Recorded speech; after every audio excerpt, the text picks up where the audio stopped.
அமைச்சரவை உறுப்பினர்களை தேர்வு செய்கிறது மட்டும் இல்லாமல் அவங்களுக்கான துறைகளை ஒதுக்கி அவங்களை கண்காணிக்கிறதும் நம்ம பிரதமரோட வேலை தான். இவரோட அறிவுறுத்தலோட படி தான் அமைச்சர்கள், உயர் மற்றும் உச்சநீதிமன்ற நீதிபதிகள், தேர்தல் ஆணையர்கள், பொது தணிக்கை அதிகாரிகள்லாம் குடியரசுத் தலைவர் நியமிக்கிறாரு. திட்டக்குழுவோட தலைவர், 5 ஆண்டு திட்டங்கள்லாம் போடுறாங்கல்ல, அதோட தலைவர் யாருன்னு சொல்லி பார்த்தா நம்ம பிரதமர். ஆல்ரெடி சொல்லியிருக்கேன், செயலாக்கத்தோட தலைவரும் நம்ம பிரதமர் தான் சொல்லிட்டு. செயல் மட்டும் பண்ணால் பத்தாது, அதுக்கான திட்டமும் ஃபஸ்ட்டு போட்டுறணும். அதோட தலைவரும் யார்? பிரதமர் தான்.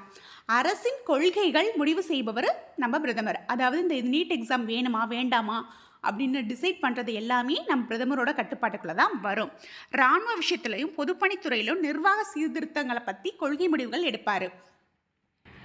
ஒரு நாட்டுக்கு மாநிலங்களுக்கு சிறப்பு நிதி வழங்குதல் மற்றும் கண்காணித்தல். இப்போ அயோத்தியில் கோயிலெலாம் கட்டினாங்கல்ல, அதுக்கான சிறப்பு நிதி இந்த மாநிலத்துக்கு இவ்வளவு நிதி கொடுக்கணும்னு சொல்லிட்டு கொடுத்துட்டு அதை கண்காணிக்கிறதும் யாருன்னு சொல்லி பார்த்தா நம்ம பிரதமர் தான்.